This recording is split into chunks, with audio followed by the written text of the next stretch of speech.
Ela nasceu na cidade de São Paulo, é formada em Pedagogia e Desportos e possui 30 anos de experiência na educação infantil. Sua trajetória na educação é marcada pelo compromisso com a formação integral das crianças, sempre buscando métodos inovadores e inclusivos. Pois é, desde 2002, ela faz parte da escola de samba Estrela do Terceiro Milênio, onde iniciou as suas atividades reciclando materiais para a criação e produção de fantasias para os desfiles. E em 2004, assumiu a coordenação das crianças e a direção social dos projetos da escola. O SampaCast de hoje recebe a vice-presidente da escola Estrela do Terceiro Milênio, a Miriângela Moura. Tive uns pais muito ativos, né? E eles participavam de associações, de comunidades. Então, assim, sempre estive envolvida com a população, com a comunidade e em festas e eventos. Eu não gostava de samba, né? Eu não tinha isso em mim. Apesar, né? Nasci de uma família que gostava de moda de viola. Eu cresci ouvindo moda de viola. Né? Então, o samba não estava, não tenho esse berço do samba no sangue. Eu acabei me comprometendo com o grupo de ajudar a fazer as fantasias, porque os primeiros desfiles da Terceiro foram assim com poucos componentes, né? A escola, os 2 primeiros desfiles, ela tinha que provar que tinha capacidade de ser escola de samba, mas aí depois eu cheguei pro presidente e falei assim, olha, eu fico com vocês, mas só se for para tomar conta da ala das crianças. E foi quando eu abracei o grupo. Como a gente reciclava material, primeiro a gente tinha que montar a fantasia, né, para depois desenhar a fantasia e montar uma pasta. Ninguém faz carnaval sozinho, a gente precisa muito de todas as pessoas envolvidas, né? Todo mundo ali é muito importante. A escola de samba, ela é uma válvula de escape mesmo para muitas pessoas, e o depoimento que elas trazem, pessoas na depressão, pessoas que tentaram suicídio, são N histórias, assim, quando a pessoa vem e fala assim, vocês me salvaram, então isso fala assim, puxa vida, então vale a pena, né? Porque se ajudamos já é significativo, né? Bom dia, boa tarde, boa noite. Eu sou Vitória Santiago e este é o SampaCast, o podcast oficial da Rede Câmara São Paulo. E ao meu lado, meu colega Felipe Brosco. Tudo bem, meu amigo? Fala, Vitória, tudo bem? Olá, São Paulo, olá, Brasil. Claro, olá, Miriângela Moura, nossa convidada de hoje. Seja muito bem-vinda aqui ao SampaCast. Miriângela, muito obrigada pela sua presença aqui no SampaCast. Para começar, conta pra gente um pouquinho da sua história, né? Como que você começou essa trajetória no mundo do samba? Você nasceu aqui na capital de São Paulo. Conta um pouquinho pra gente. Sim, eu nasci em São Paulo. Nasci e vivi o tempo todo aqui, né? Apesar de vir de uma família mineira, as raízes estão aqui em São Paulo, mais especificamente no bairro da Vila São José, ali bem próximo do Grajaú. Passei a infância na rua, como todo mundo, acredito que da minha faixa etária, teve a oportunidade de brincar na rua, de jogar bola, de pisar no chão, de correr pela rua, né, na verdade. Essa foi a minha infância, foi bem livre, bem leve, bem solta. Tinha alguma coisa que você gostava mais quando você era criança, que acabou influenciando na sua história? Conta pra gente um pouco Olha, disso. eu tive uns pais muito ativos, né? E eles participavam de associações, de comunidades. Então, assim, sempre estive envolvida com a população, com a comunidade e em festas e eventos. Então, acho que foi uma trajetória, assim, que veio ao longo da vida, né? Foi um caminho que fui percorrendo ao longo da vida. Vamos falar um pouquinho da sua formação, né, Miriângela? Eu queria saber também como que surgiu esse interesse pelo samba, né? Porque você é formada em Pedagogia e Desportos, né? Quando que surgiu? Como é que foi essa relação sua com o samba? Conta pra gente. Olha, eu, na verdade, toda garota na década de 80, né, não tinha muita opção de estudo, né? Na verdade, terminava o ensino médio, a opção era fazer ou magistério ou um colegial normal. Então, eu optei pelo magistério. Eu já vinha com o trabalho nas ações sociais que a minha mãe fazia e dei essa ênfase para o magistério. Mas assim, eu não gostei muito do curso, né? Eram 4 anos de curso, chegou no 3º ano eu desisti. Eu não quero mais, não vou fazer mais isso. E aí eu parti para o Desportos e comecei a atividade esportiva. Eu não gostava de samba, né? Eu não tinha isso em mim. Apesar, né, nasci de uma família que gostava de moda de viola. Eu cresci ouvindo moda de viola. Né? Então, o samba não estava, não tenho esse berço do samba no sangue. E eu falava que não gostava mesmo de carnaval, né? E aí, com o tempo, um professor amigo meu, ele ficava assim, né? Você precisa ser network, né? Você precisa conhecer o mundo, conhecer as coisas, experimenta e depois você fala que não gosta. Então, em 91, acho que foi em 91, eu resolvi assistir o desfile de carnaval. E fiquei feliz na vida que a Gaviões, que na época era a minha escola favorita, né? Ainda foi campeã. Acho que foi em 90, não, foi em 95. 95, se eu não me engano. 95. E aí eu fui assistir o carnaval e aí eu gostei muito, eu falei assim, que bacana, mas não foi esse momento ainda que me levou ao carnaval, né? E aí, com o passar do tempo, meus irmãos se tornaram pagodeiros, né? Final dos anos 80, começo dos anos 90, naquela febre do pagode. Então, eu tenho 2 irmãos que tocam violão e cavaco e eles formaram um grupo de pagode e se envolveram com o mundo do samba. Então, foi o Edson que me puxou para a escola de samba, na verdade. Porque ele foi convidado para ser o primeiro intérprete da escola, no comecinho lá, quando eu tinha que fazer o primeiro desfile. E sem saber ainda cantar enredo, sem ter essa potência de voz que precisa para o enredo, mas era o que tinha, né, no momento para a escola. E ele ficava assim, Miriam, vamos lá, tem uma escola de samba aqui no Grajaú. Eu falei assim, meu Deus, uma escola de samba no Grajaú, como será isso, lá? Né? Como será isso? Mas eu não fui. E assim, de tanto ele me cutucar, né? Eu falei assim, tá bom, eu posso te ajudar, né? Então, porque com essa questão de ser professora, de ter habilidade, com a educação infantil a gente vira artista, né? Você faz de tudo. E aí eu acabei me comprometendo com o grupo de ajudar a fazer as fantasias, porque os primeiros desfiles da Terceiro foram assim com poucos componentes, né? A escola, os 2 primeiros desfiles, ela tinha que provar que tinha capacidade de ser escola de samba. Desfilava com 200 componentes, se não me engano, alguma coisa assim. E também o material que a gente tinha para fazer fantasia era muito simples, né? Então, tem que representar a música. E então, você fazia a fantasia de todo mundo? Ou era só das crianças? Não, eu ajudava praticamente quase todas, né? E assim, era material que tinha que reciclar, que tinha que aproveitar. A base do material era TNT, então era fácil enfiar a tesoura, passar uma cola quente, tudo certo, né? Então, assim, durante 2 anos eu fiquei nesse ritmo de ajudar a fazer as fantasias que apareciam, né? Só que em 2004, eu falei assim, eu acho que eu vou desfilar. Né? Eu vou desfilar, não vou só pegar gosto, porque eu ficava em casa, eu nem ia lá, né? Eu ficava em casa, chegava o material para mim em casa, o presidente batia na porta, olha que tá aqui o material, e ali eu trabalhava, né? E então em 2004 eu resolvi entrar no jogo, né? Entrar na passarela, né? Mas o que fez você dar esse start, assim, de agora eu vou me envolver de uma maneira bem mais profunda com né, isso? Não, na verdade eu ainda não estava com interesse de me envolver muito. Eu Por só enquanto, queria... você só tava só ali fazendo as roupas. De tanto que o meu irmão ficava na minha orelha, né? Eu falei assim, tá bom, eu vou desfilar, né? Coloquei um sol enorme na cabeça e fui pro desfile. Eu passei uma raiva tremenda, né? Eu falei assim, meu Deus, o que é isso? Na escola tinha que entrar, o desfile era no Butantã, esse desfile de rua, né? Tinha que entrar, acho que 8, 9 horas da noite na passarela, para desfile, e a gente foi entrar 6 horas da manhã. Nossa. Né? Uma noite fria que choveu a noite inteira, Nossa. né? Aí eu passei tanta raiva. Mas aí foi esse momento que me fez abraçar a escola. Porque eu só conhecia, assim, os meus irmãos e a ala musical, que era o meu métier de pessoas, sim. Né? E muito pouco o presidente. E naquela situação eu ficava incomodada, né? Então tinha lá o grupo de ritmistas, estavam dormindo no posto de gasolina. Eu fui lá, expulsei eles e coloquei as baianas, né? Pode deixar as senhoras aqui, né? Aí as crianças estavam na chuva, assim, meu ônibus tá ali, vamos enfiar as crianças no ônibus, deixar elas dormindo, depois a gente chama. Uhum. Aí tinha uma padaria próxima, fui comprar lanche. Então, assim, foi o momento que eu abracei a escola, né? E aí não teve mais jeito, aí eu não consegui mais me dizer. Você pegou essa responsabilidade para você, puxei né? essa responsabilidade. Tipo, eu preciso fazer parte disso. Preciso, né?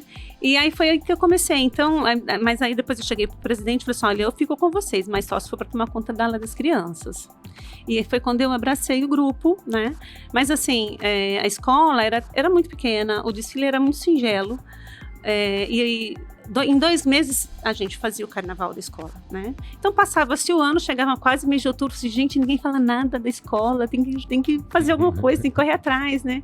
E eu fiquei cutucando. Então, nesse processo de correr atrás do que era importante ali pro carnaval, ou fazer carnaval, porque a gente não conhecia nada, né? Eles não conheciam nada e muito menos eu.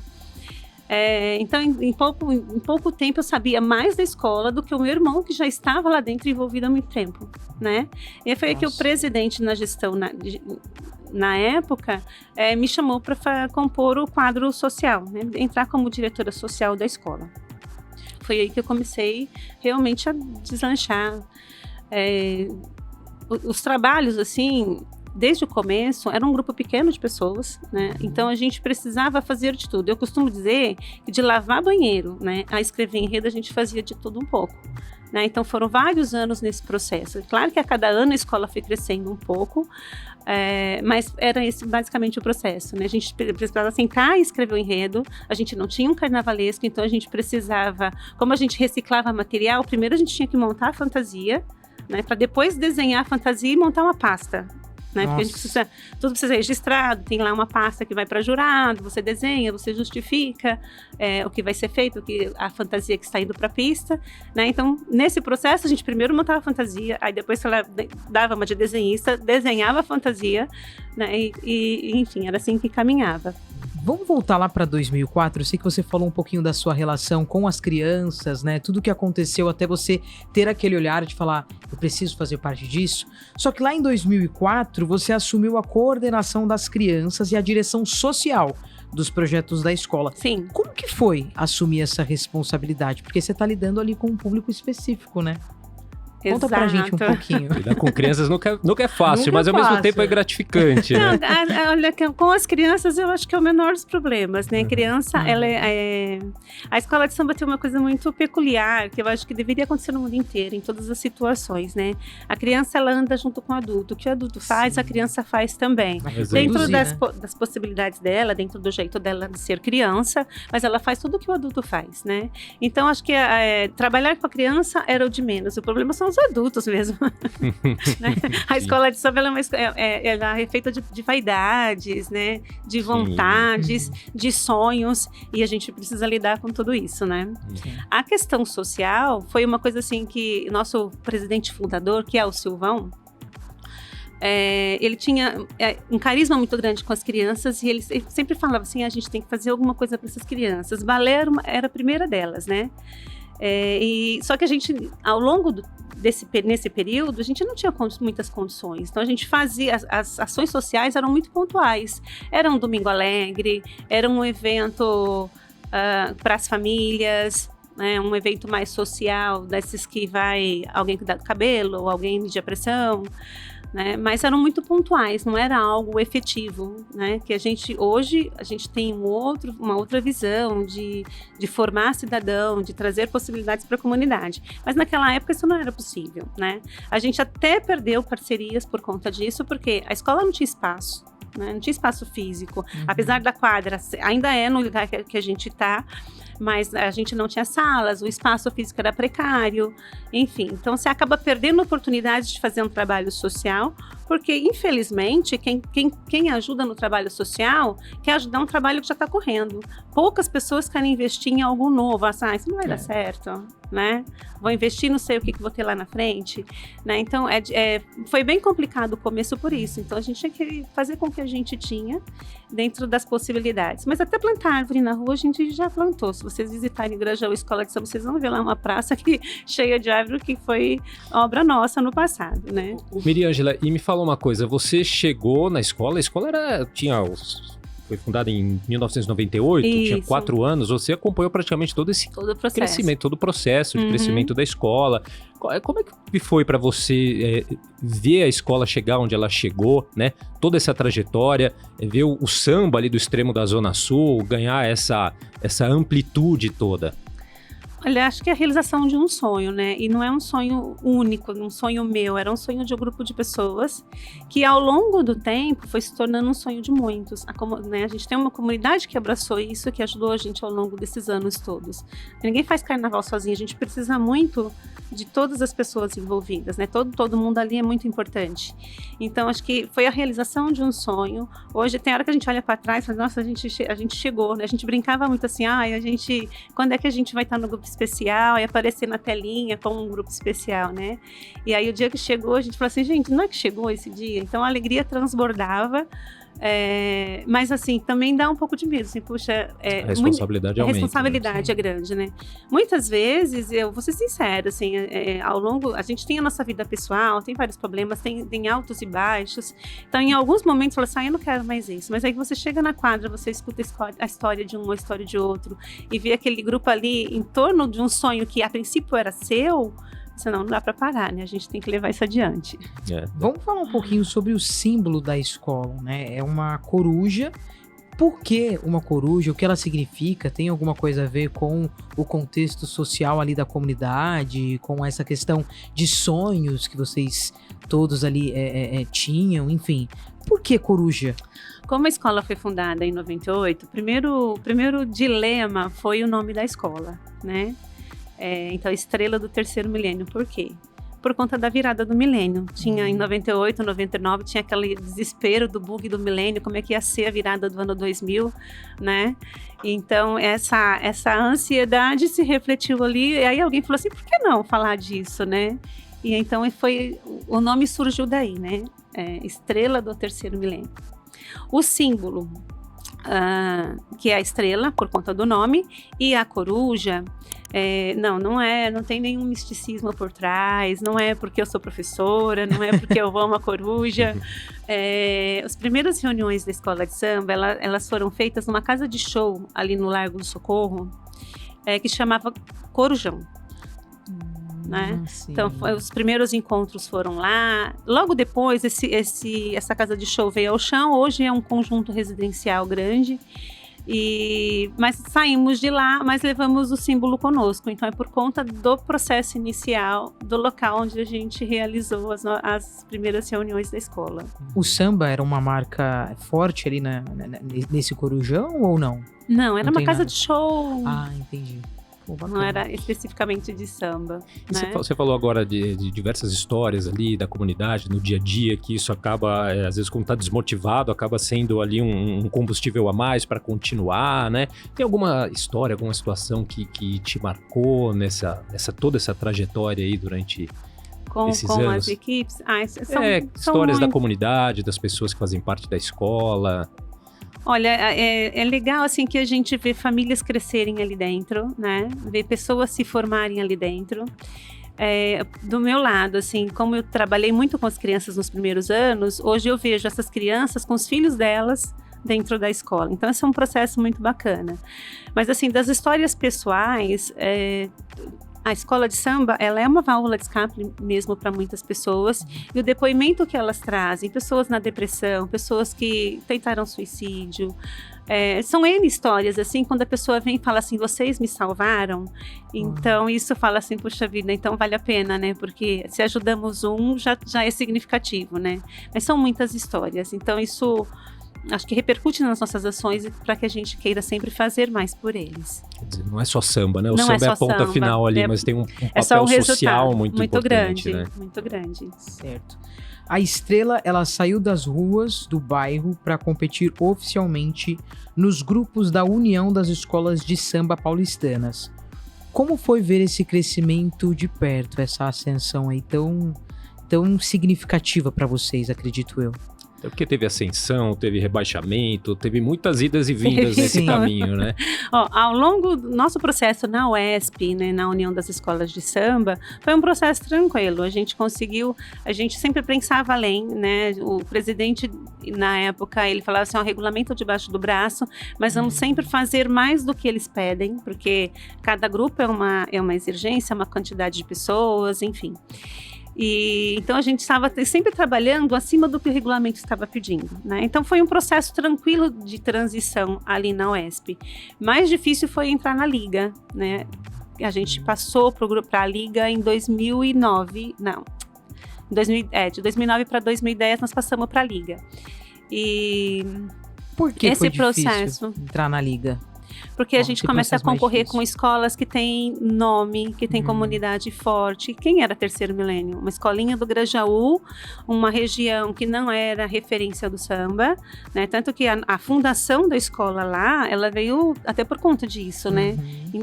A gente tem como madrinha da escola Rosas de Ouro, né?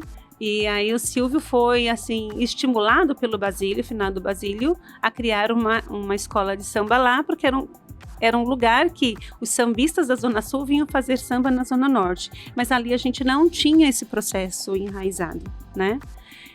Aí eu me perdi agora. Não tem problema, pode voltar de onde você aproveitando isso que você estava falando, porque eu já tinha lido e tinha essa informação de que a Rosas era a madrinha da escola, é assim que se fala? Isso. E como é que funciona isso? Como que se decide isso? Parte da escola, por exemplo, partiu da Rosas de querer ser a madrinha ali da Estrela do Terceiro Milênio? Qual que é, na prática, a influência que isso tem? Olha, tem uma historinha que o Silvio conta muito, né? Eu acho que o povo do Carnaval até já conhece isso, porque Basílio trouxe pra gente o nosso primeiro pavilhão. Então, ele apadrinhou a nossa escola, ele abraçou a nossa escola. Mas nesse período de contato dele com o Silvio, foi muito rápido, foi um ano e pouquinho de contato, e ele faleceu, né? Então a gente perdeu esse vínculo. E aí o Silvio foi atrás da filha dele, contando essa história, seu pai entregou pra gente o primeiro pavilhão, né? E ela ainda brincou assim, mas ele são vários filhos bastardos, né? Mais não deu atenção, né?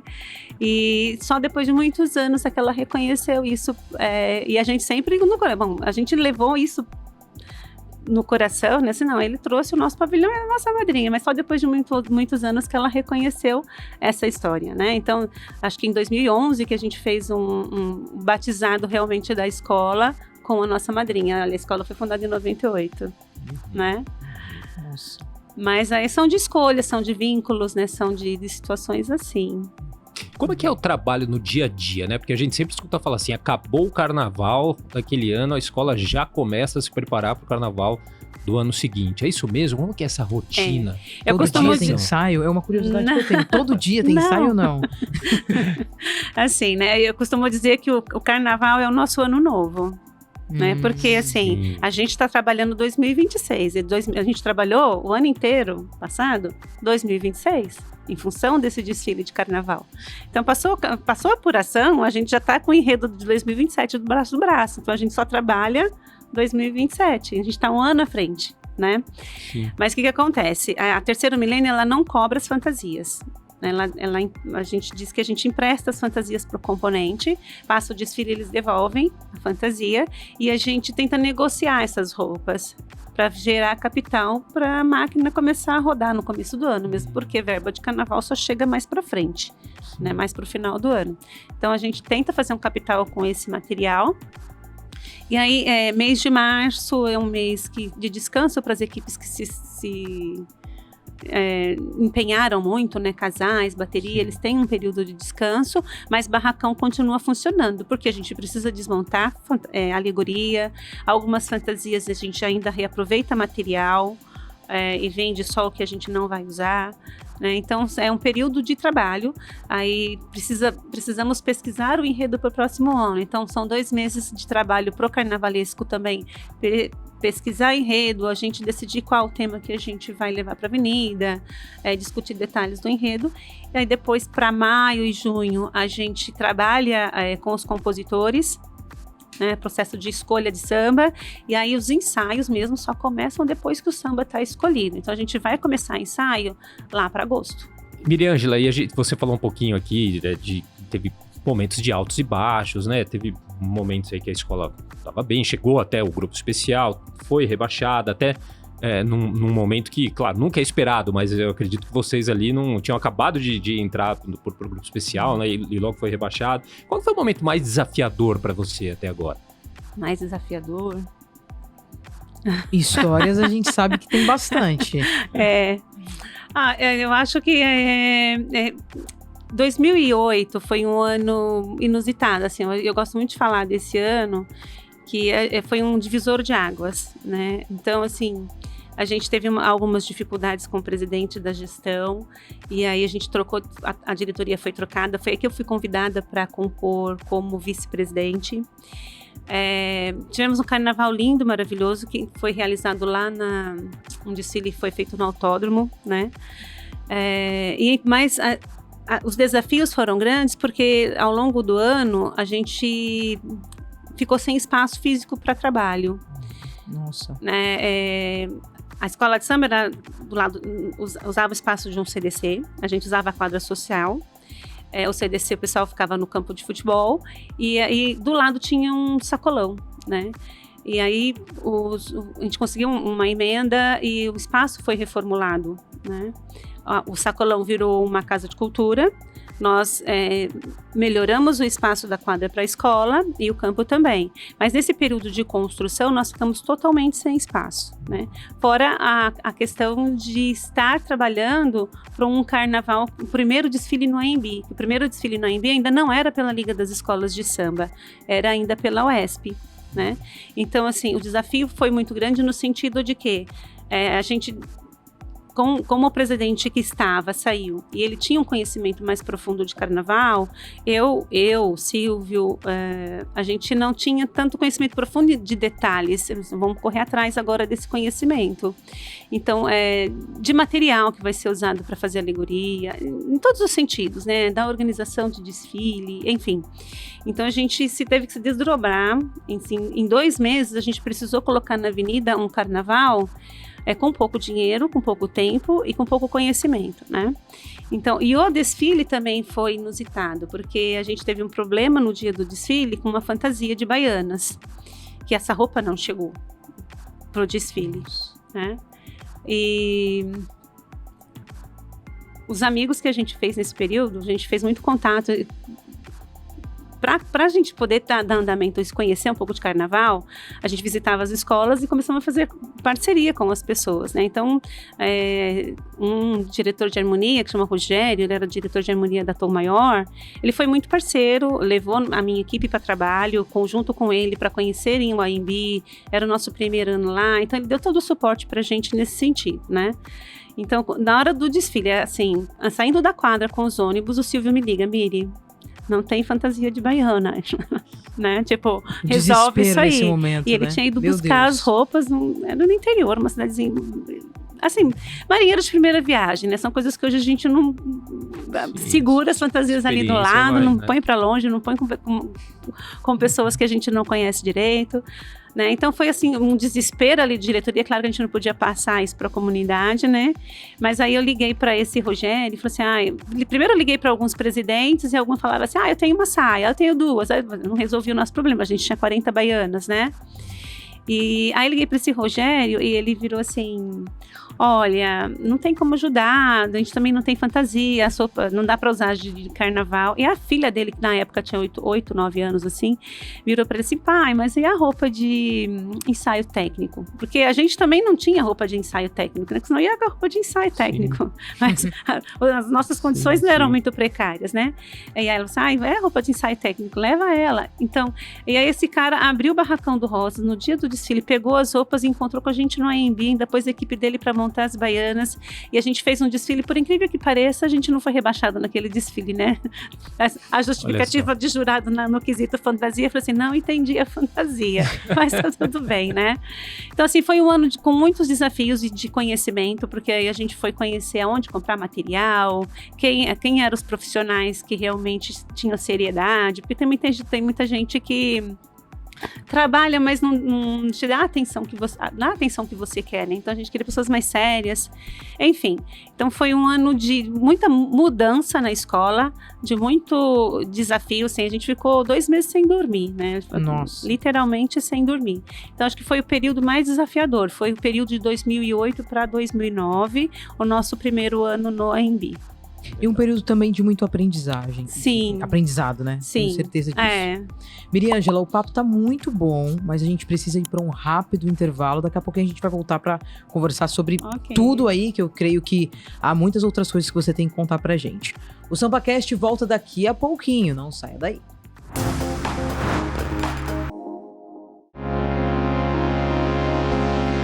Então a vitória, ela massageia o ego, ela é uma recompensa pelo seu trabalho, né? Então acredito que a comunidade se sente valorizada, não só a autoestima, mas porque eles se sentem valorizados com o trabalho quando eles veem o resultado positivo. E a gente também tenta ser solidário agora com as escolas que estão começando nesse sentido, porque a gente recebeu muito e a gente sabe o quanto é difícil. O dia D, ele é incrível, porque assim, às vezes está tudo certo e de repente na hora H dá tudo errado. Teve um ano, por exemplo, que eu saí da minha casa para desfile, para o AMB. Aí começou uma chuva no meio do caminho. Quando eu cheguei no AMB, os carros tinham se movimentado e um batido no outro, tinha carro quebrado, né? Então, assim, tudo pode acontecer no dia D. E a gente vê onde foram os erros, quais foram os erros e como eles foram julgados. Pra gente não cair, principalmente os nossos, né? Pra gente não repetir o mesmo erro na avenida.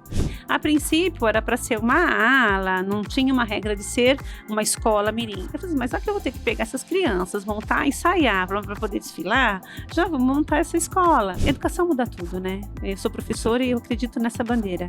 E o carnaval, ele, a cada ano que passa, é uma cultura, é um tema novo que faz você pesquisar, que faz você estudar, que faz você conhecer o mundo. E isso realmente muda a vida das pessoas, né? Estamos de volta com o SampaCast, que hoje recebe a vice-presidente da Escola de Samba Estrela do Terceiro Milênio, Miriângela Moura. Miriângela, vamos voltar um pouquinho falando lá daquela época de 2008. Você até comentou conosco aqui no bloco anterior que foi um período bem desafiador, muitas coisas aconteceram, mas vamos falar sobre o título de campeã em 2008 no grupo 2 e depois as conquistas, né, que vocês obtiveram aí no grupo 1. Foram marcos importantes. O que essas vitórias representam para a comunidade, representam para o grupo? Olha, é significativo no sentido de autoestima, né? Quem não gosta de vencer, né? Mas isso amadurece o grupo, valoriza o grupo e a gente tem um retorno muito grande quando isso acontece, né? Com os rebaixamentos, quando acontece essas situações que a gente não quer, ninguém quer isso, né? A comunidade também abraça, né? Mas é mais doloroso. Eu acho que essa questão da autoestima é o que leva a gente adiante. Quando o povo tá feliz, o povo tá contente, as coisas fluem melhor. Você acha que esse significado de, olha, a autoestima do pessoal no geral deu aquela elevada? Por que você acha que aconteceu isso depois dessas premiações aí tão importantes? Existia, obviamente, uma expectativa, mas uma história foi construída ali, né? Em torno ali do grupo, certo? Sim. O que acontece? As pessoas se empenham muito pro carnaval, né? A gente exige demais deles, né? E é engraçado, porque o pessoal fala assim, Miri, você é louca pra fazer carnaval? Eu falo assim, não, louca é esse povo que eu falo assim, faz isso, e o povo faz. Né? Então eles se empenham muito e existe uma cobrança muito grande, seja de quem for, seja do porteiro que está ali vigiando a entrada, seja do diretor de harmonia, do ritmista, do mestre, enfim, cada um tem a sua função e ela é cobrada ao máximo. Né? Então eles se empenham demais. Em algumas situações é até doloroso, porque tá ali todo dia treinando, não tá na quadra, mas treina em casa, cada um com o seu desafio, né? Então a vitória, ela massageia o ego, ela é uma recompensa pelo seu trabalho, né? Então acredito que a comunidade se sente valorizada, não só a autoestima, mas porque eles se sentem valorizados com o trabalho quando eles veem o resultado positivo. Né? Estão olhando pra gente, olhando, né? Uau. Ô Miriângela, e uma curiosidade que me surgiu aqui, você falava agora há pouco sobre a relação até com outras escolas, teve um parceiro ali, um colega da Tom Maior que ajudou vocês, enfim. Como que é a relação entre as escolas, né? Claro, na hora ali, que entra na passarela, tem toda essa rivalidade, todo mundo quer ganhar, mas durante a preparação, durante todo o ano de trabalho, tem muito intercâmbio entre integrantes de escola, como é que é isso aí? Olha, com os integrantes, sim. Nas escolas do grupo especial, limitam mais isso. Isso acontecia muito com os grupos da UESP. A gente conseguia, por exemplo, emprestar baianas para uma outra escola, equipe de harmonia. Então, essa troca existe um pouco por conta que o regulamento flexibiliza isso, né? As escolas do especial, elas já colocam um critério, não, você é meu e é só meu, não vai para outra escola. Sim. Mesmo porque a gente tem um projeto de trabalho que é essas pessoas focadas no projeto, né? E é claro, a gente trabalha para ganhar desfile, né? E todo mundo trabalha para ganhar desfile, né? Claro. Então essa troca, ela existe sim, essa parceria existe sim, em alguns momentos, não é sempre, né? Porque também sim, claro, a gente ajuda o que pode, claro, né? Mas assim, lá atrás a gente foi muito ajudado, né? A gente dependia de resto de fantasias das outras escolas, não vou negar. E a gente também tenta ser solidário agora com as escolas que estão começando nesse sentido, porque a gente recebeu muito e a gente sabe o quanto é difícil. Os componentes, eles são livres para irem onde eles quiserem, né? Mas às vezes eles entram em impasse. Às vezes a pessoa quer desfilar em outra escola e a gente está na sequência, então a pessoa já não consegue, entra em atrito. Então tem coisas que precisa ter jogo de cintura. Não é proibido que eles desfilem em outra escola, mas desde que consiga conciliar direitinho. É claro que nós, enquanto terceiro milênio, a gente pede, no dia do nosso desfile, a gente quer o nosso componente inteiramente com a gente.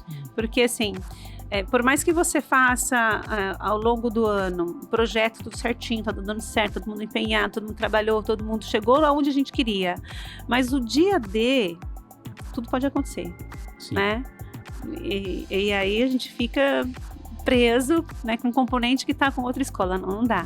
Então, o dia D, ele é incrível, porque assim, às vezes está tudo certo e de repente na hora H dá tudo errado.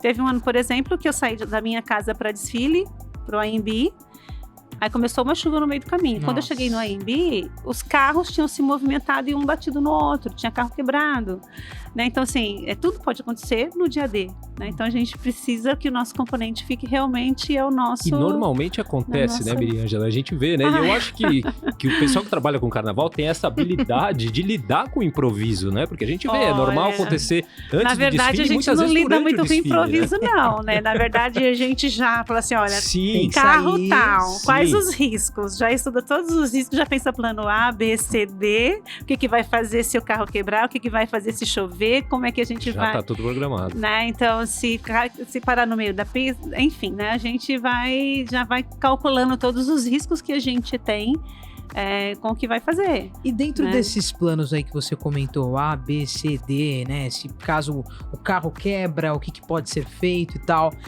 Se existe ali uma mudança no tempo ou um calor extremamente elevado, vocês se preparam para todas as situações? Como que é isso? Tanto com as fantasias, quanto, como você disse, a preparação até mesmo psicológico de cada um? Ou vocês estão ali sempre pensando em um cenário meio que específico dentro desse A, B e C? Ou não? Se preparam para tudo? Em relação à fantasia, a gente não se preocupa. É claro, hoje em dia, por exemplo, usava-se muita pena nos desfiles. Hoje em dia, quando usa, são artificiais, né? É um material que não fica prejudicado com a chuva. Tecidos que de repente molham, ficam muito pesados. Então, assim, nós, terceiro milênio, a gente tem tomado esse cuidado de escolher material para que fique mais confortável para o componente. É difícil? Porque nem sempre, às vezes o carnavalesco pensa, esse negócio vai ficar show, esse brilho, esse tecido. Mas é pesado. É pesado, ele pode se machucar, pode acontecer roupa de baiana, coisas. Por exemplo. A roupa de baiana é sempre um problema, porque são todas senhoras, né? Então, o ano passado a gente precisou fazer um trabalho de fortalecimento, porque elas vão ficar 1 hora, mais de 2 horas com essa fantasia montada, totalmente montada. Isso ao longo do tempo vai pesando, né? Então a gente pensa nessas questões, do fortalecimento físico quando é peso. O casal de mestre-sala faz uma preparação muito específica para poder ter resistência, porque a fantasia também é gigantesca, às vezes pesada. A gente vem agora nos últimos anos conseguindo trazer um material mais leve para o casal, né? Infelizmente sai caro para Dedéu, mas né, facilita a vida do casal e é um quesito de nota, né? Mas assim, que nem sempre é possível pensar esse tecido é quente, a manga comprida, é fechada, tá um calor, de 45 Por isso graus. que tem toda essa quantidade de treinos aí que você comentou, né? Já pra galera chegar Tem coisas lá. que não dá para evitar, mas a gente vem pensando Sim. muito no componente, de trazer algo mais leve, principalmente para a cabeça, porque além de apertar, aquilo aperta a cabeça, né? É pesado. Então, assim, a gente vem trazendo realmente opções sempre que possível, mais leve, mais confortável, materiais alternativos. E dentro dessas preparações, vocês fazem aí uma comparação com o que as outras escolas fizeram em anos anteriores para tentar falar, isso aqui não foi legal, vamos tentar fazer desse jeito aqui pra gente não sofrer as mesmas penalidades. Existe essa comparação, essa análise de um ano pro outro da escola? Olha, todo ano a gente faz um estudo criterioso. Eu sabia, aqui dá pra gente ganhar um pouquinho mais de ponto, hein? Na verdade, a gente pega ali as justificativas e a gente vê onde foram os erros, quais foram os erros e como eles foram julgados, pra gente não cair, principalmente os nossos, né? Pra gente não repetir o mesmo erro na avenida. E é claro, a gente estuda assim as outras escolas, assim como a gente já passou a ser instrumento de pesquisa para os demais, né?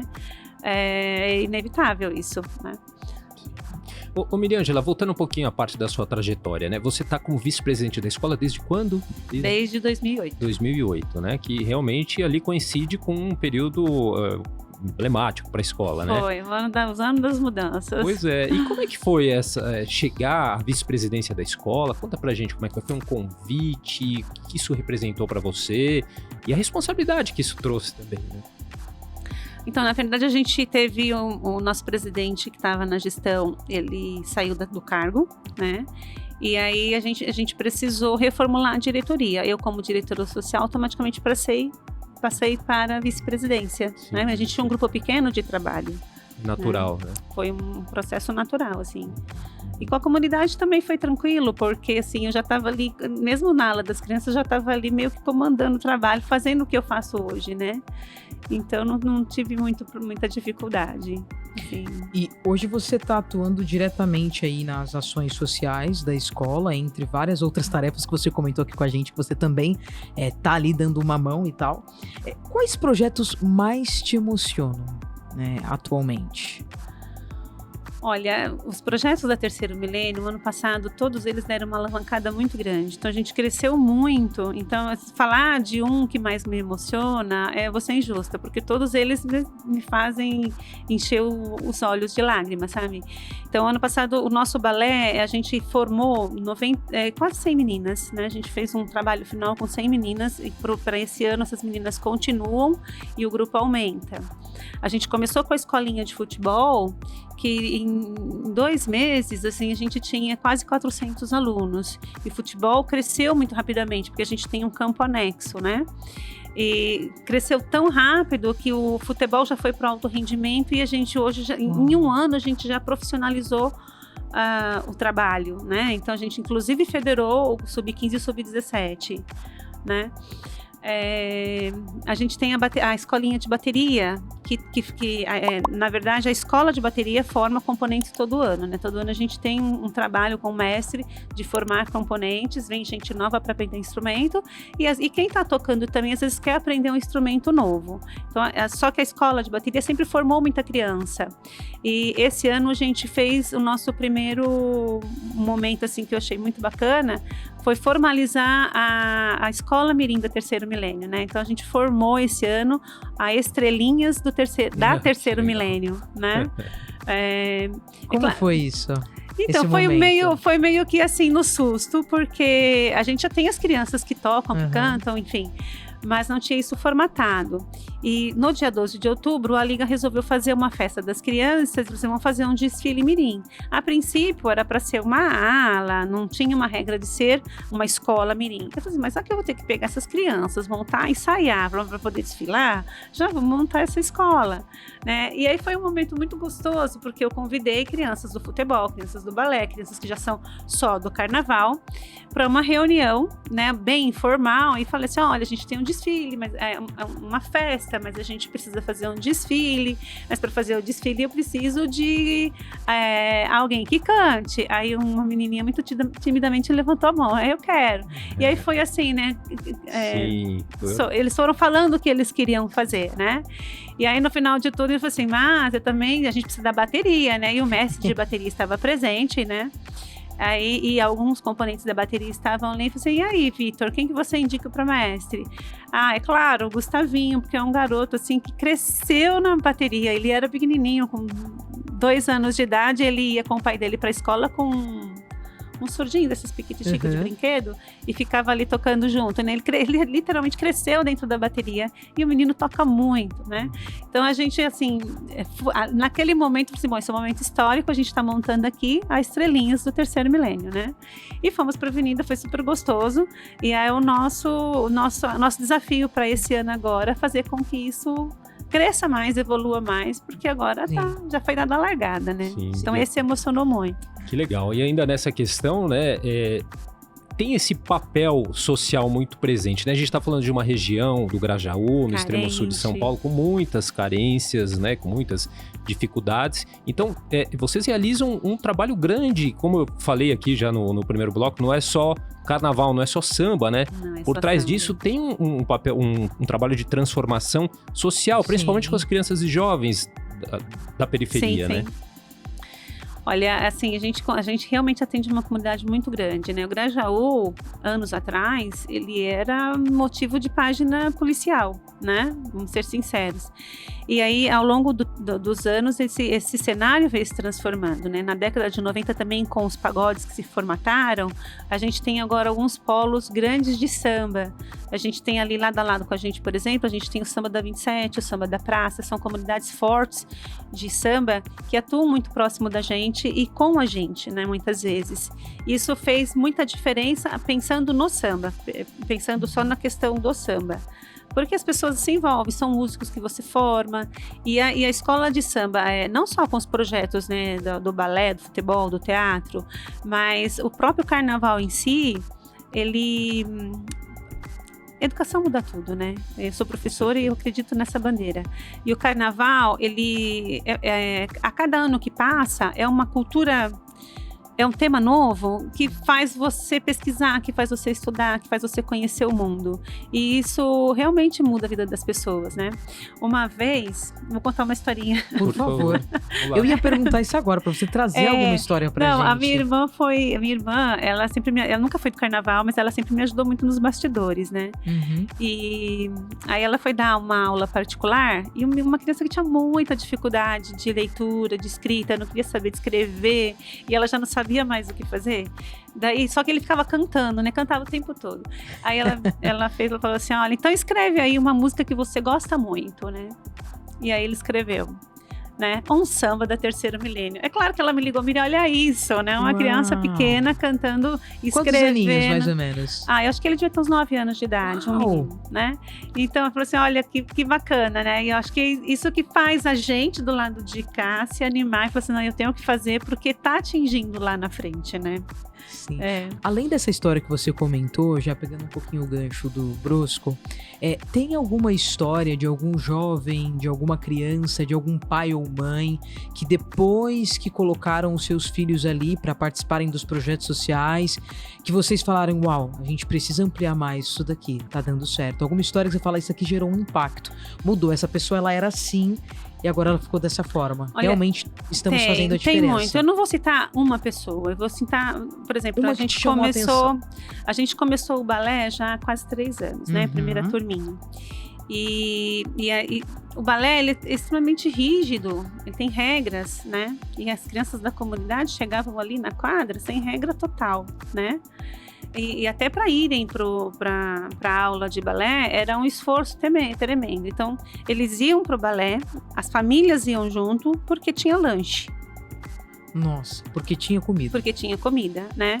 E aí o comportamento dessas famílias, dessas crianças, muitas vezes a gente tinha que interferir porque eram inadequados para um convívio comunitário, enfim, né? E esse foi um grande desafio, mas a gente persistiu no trabalho e hoje, por exemplo, a gente encerrou esse ano de 2025 com uma apresentação de balé dentro da quadra profissional, assim, eles fizeram um espetáculo de quebra-nozes maravilhoso, a gente recebeu eles como se a gente estivesse dentro de um teatro para essa apresentação, né? E aí eu senti um orgulho tão grande, porque, gente, olha só a mudança de comportamento dessa comunidade, né? Porque foi entendendo ao longo do tempo qual a postura que você tem dentro de um ambiente comunitário. E isso eles levam para a vida, porque você já encontra essa criança na rua com postura, com a fala adequada, com comportamento, com mais disciplina, né? O balé, ele exige uma disciplina muito grande. A gente tem um professor que ele é extremamente rigoroso, mas é justo porque é necessário para a formação mesmo dessas crianças, né? E eu achei muito bacana, eu me senti orgulhosa, falei, gente, olha que bacana, isso deu efeito, deu resultado, né? Uma outra situação que eu fiquei um pouco assim apreensiva foi no final da pandemia, a gente ainda estava vivendo o finalzinho da pandemia, a gente levou a Orquestra Sinfônica de Repertórios da Sala São Paulo para tocar na quadra, né? E foi um outro momento que exigiu uma postura muito grande e a gente chamou crianças da comunidade para assistir. Né? Assim, bom, e o maestro bravo, assim, né? Com aquele rigor, não tem que ser silêncio, tem que ser... Meu Deus, como é que vai ser isso, né? E assim, o comportamento deles dentro da quadra foi assim, espetacular, né? Então a gente vê o quanto a gente vem trazendo e fazendo ali por eles, que tá tendo resultado, tá funcionando, né? Que legal. É muito bom. Miriângela, infelizmente a gente está chegando já se encaminhando para a parte final aqui do nosso bate-papo, mas a gente tem um quadro aqui que é o ping-pong aqui com perguntas e respostas rápidas sobre a cidade de São Paulo. Vamos lá, tá preparada? Pode ser. Momento mais esperado aqui nesse programa, hein, Miriam? Vamos lá, pra gente começar então, qual que é o seu lugar preferido na cidade de São Paulo? Parque Natural Municipal Jaceguava, extremo sul de São Paulo. Se São Paulo fosse uma palavra, seria? Empreendedorismo. Eu passeio todos os dias para minha casa, gasto 2 horas atravessando a M. Boi-mirim. E eu fico olhando aquilo, gente, eu falo assim, gente, que coisa louca, é surreal, assim. E com esse trânsito louco que a gente tem, a gente vai pegando desvios, né? E cada desvio que você pega, você encontra um polo comercial novo, é um centro novo, cada bairro tem seu centro, seu polo comercial. Eu acho, assim, espetacular. Defina samba em uma palavra. Energia que exala, que modifica, que transforma. Qual é o seu maior sonho para o futuro da cidade de São Paulo? Olha, esse é grande. Olha, é assim, eu penso muito nisso. Eu acho que eu desejo, assim, que o verde do extremo sul venha para o centro, para a região central, mas que o urbanismo e as condições de vida, saneamento, cheguem lá na ponta do centro, chegue lá na periferia. Porque eu atravesso a periferia de São Paulo todos os dias e eu vejo que são comunidades que precisam de um olhar atencioso, né? Então, meu desejo é esse, meu sonho é esse. Bacana. Agora, se você pudesse voltar no tempo e dar um conselho para Miriângela mais nova, que conselho que seria? Eita. Eu diria para ela assim, olha, vai fundo, né? Não pense 2 vezes, acredite na intuição, né? Vai menos pela razão, porque muitas vezes fui pela razão e não foi muito bom. Eu acho que eu iria mais pela intuição. Quando te chamarem pro samba, vai de primeira. Vai de primeira, fica a dica. Qual a mensagem você deixaria para os jovens de hoje que estão nos assistindo? Essa é fácil. Sai do celular. A vida acontece lá fora. O mundo gira e a vida acontece lá fora. As relações acontecem lá fora. É o conhecimento, a arte, a cultura, as emoções, né? Acontece lá fora, não acontece no celular. É isso aí. Curiosidade, o que a Miriângela faz no tempo livre? E a gente vai ficar mais 1 hora conversando. Eu gosto de correr, né? Eu sou atleta amadora, eu gosto da corrida de rua, mas eu gosto de correr nas trilhas e nas montanhas, né? Pelo campo. Eu gosto de horta, eu cuido de galinha. De galinha? Que interessante. Galinha. eu planto, né? Eu colho meus ovinhos e agora eu também estou trabalhando com as abelhas, né? Comprei algumas famílias de abelhas sem ferrão e estou aí me arriscando nesse processo de Miriângela multitarefas. Pois é. Meu Deus. E bom, qual seria a sua dica cultural para quem está nos assistindo? Pode ser uma música, um filme, uma série? Olha, essa é fácil, a música. Enredo do terceiro milênio. Muito bom. 2002, 2003, 2004. E a dica cultural, gente, é ensaio da escola de samba. Todo domingo estamos lá aguardando vocês. É isso aí. Maravilha. Miriângela, muito obrigada pela sua participação. Infelizmente, chegamos ao fim do nosso programa. Muito obrigada por ter compartilhado com a gente toda a sua história, toda a sua trajetória. Foi um enorme prazer. Eu que agradeço. É isso aí, obrigado também, Miriângela, foi muito bacana mesmo conhecer um pouquinho dessa história. Obrigado também, Vitória, aqui pela muito parceria. Bom, tá com o grande Brosco aqui, cara. Muito bom, maneiro demais. Muito bom, valeu, gente. Obrigado também pela participação aí. É isso, e esse foi o SampaCast de hoje, galera. Semana que vem tem mais. Continuem acompanhando os conteúdos da Rede Câmara pela TV Câmara São Paulo, pelo portal da Câmara e também pelas nossas redes sociais. Não se esqueça também de se inscrever no nosso canal no YouTube. É isso aí. Rede Câmara São Paulo, sua conexão com a política da cidade. Tchau, galera. Valeu.